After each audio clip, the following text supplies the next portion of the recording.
welcome to New Filmmakers Los Angeles in partnership with Movie Maker magazine. My name is Danny DeLillo. We're here at Sunset Gower Studios in Hollywood, and I'm delighted to be joined with Hector with his fantastic film, Fabula. Let's take a little clip.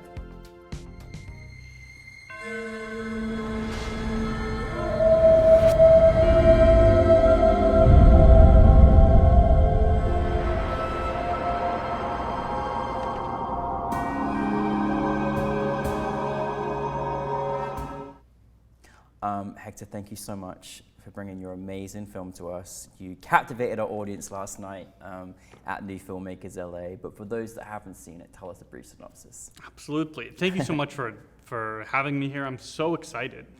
Fabula is the story of a young girl who is a victim of abuse, parental abuse, and she's trying to make sense of the world around her when she suddenly discovers a magic notebook where any creature she writes in it comes to life at night.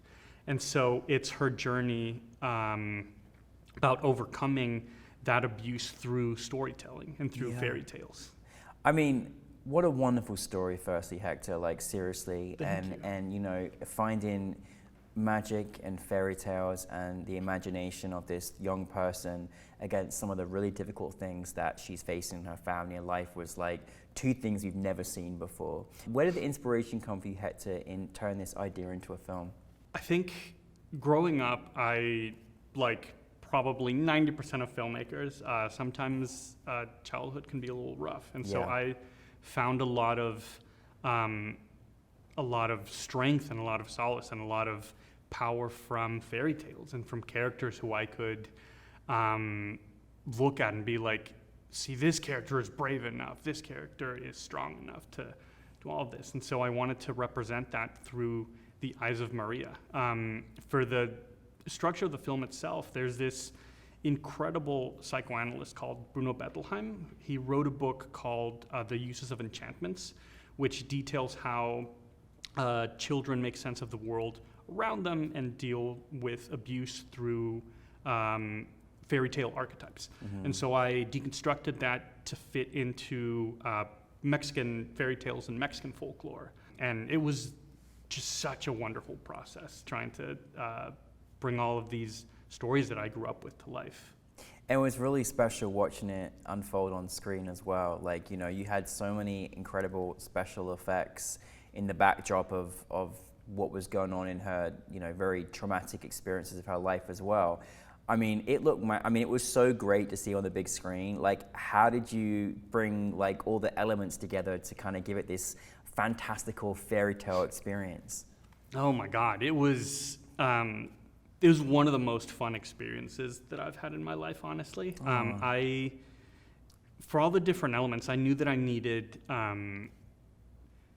people in my key crew that I could trust enough to be like, go and do your thing.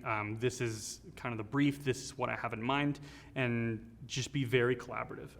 I always say that as a director, if you're the most talented person on set, you're in the wrong set. Like, you need that key crew to be that. And so I got a consultant from the UNAM, which is the National University in Mexico, so we could match the tiniest details, such as like pigment of the skin tone of the chaneque to match literally descriptions from Aztec folklore. And the same with the aluche.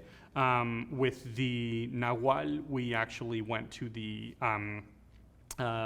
National Museum in Mexico City to mimic some of those designs and to really have an accurate portrayal of those creatures. Because for some of those creatures, it was the first time that they were going to be seen on any screen. Isn't that incredible? I believe all of the key crew was Latino, and we had representation literally from Argentina all the way to Puerto Rico in the United States, throughout. It was incredible. Wow, I mean, it must have been an amazing experience to feel that on set as well. Now, obviously, this is, you know, such a lot of, you know, young people try to find solace in some of their hardships through, you know, their imaginations, and I love obviously the way your film displayed out, but it also includes a very difficult kind of subject as well of just, you know, trauma and abuse and everything else, which was hard to watch because, you know, you see what's uncovering, and it's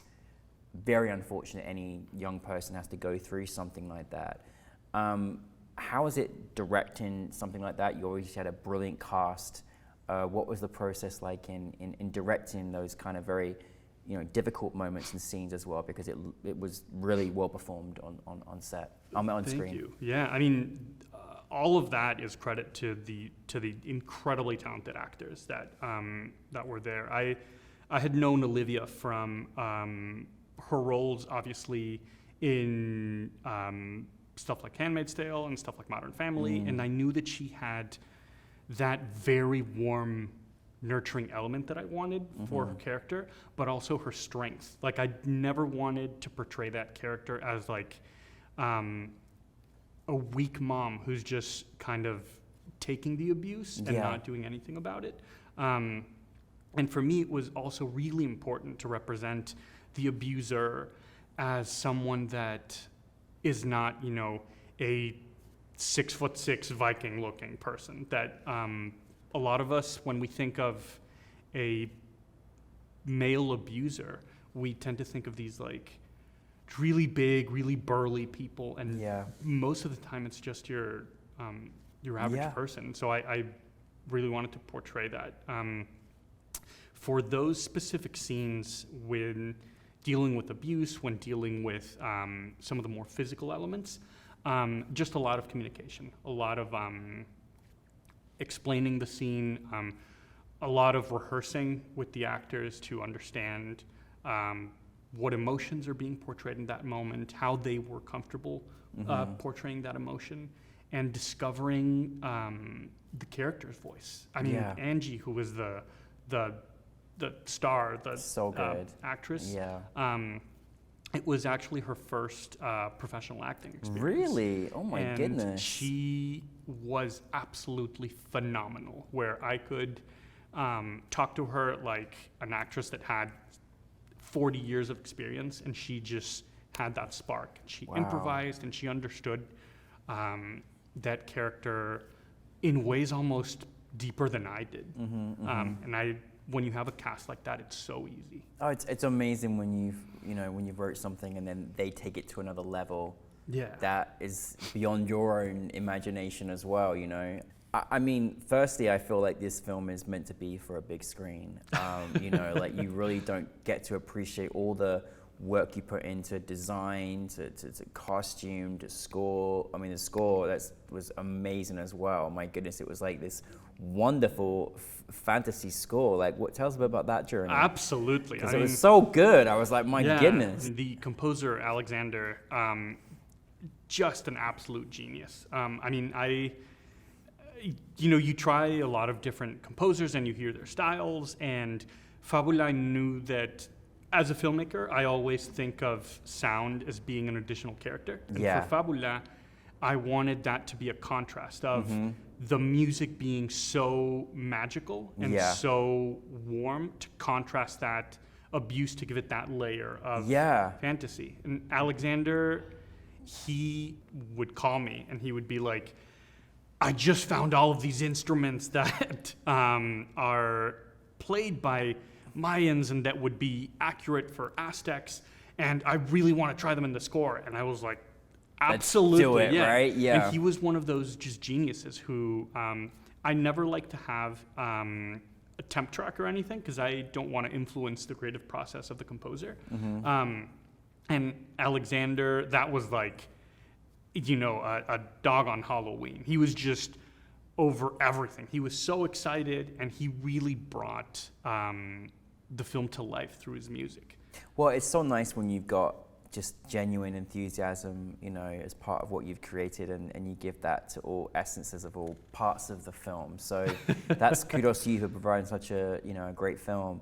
As you said, this was amazing to see in front of an audience, but to have it with us at NewFilmmakers LA, which we are so happy that you brought your film to us, then in partnership with the Academy, then in celebration of Latinx storytellers.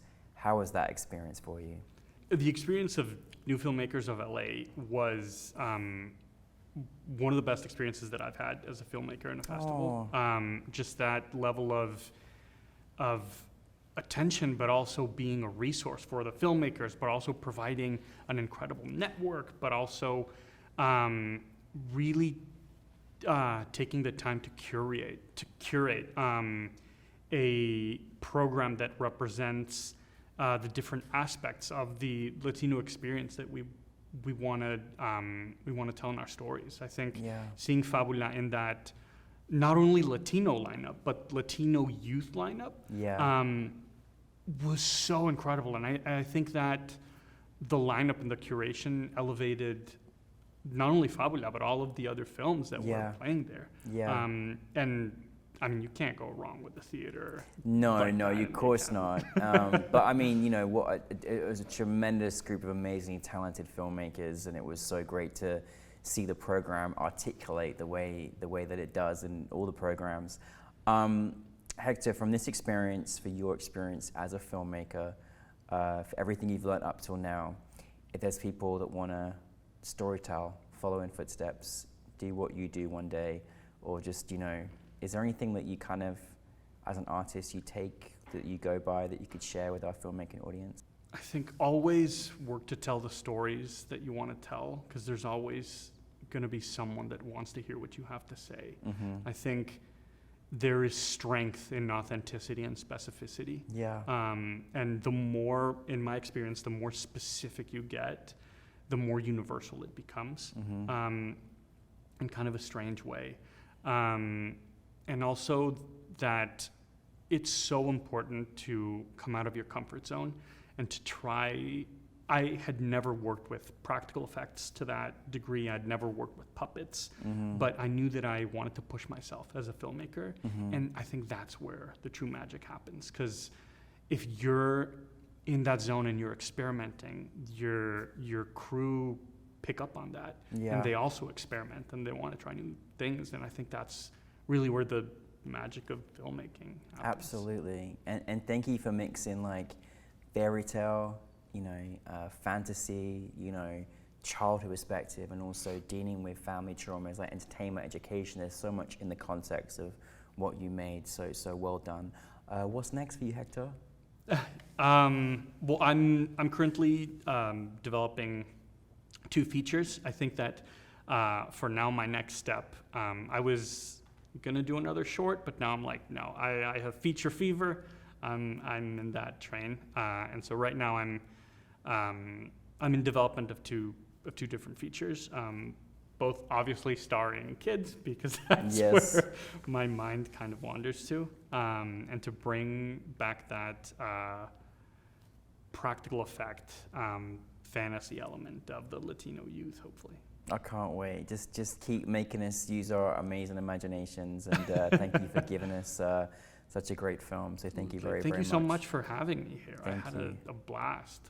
Welcome to the new Filmmakers LA family. We'll never let you go. That's how it works. No, seriously. Thank you very much, Hector, and to all your cast and crew as well. Thank you. Fabulous.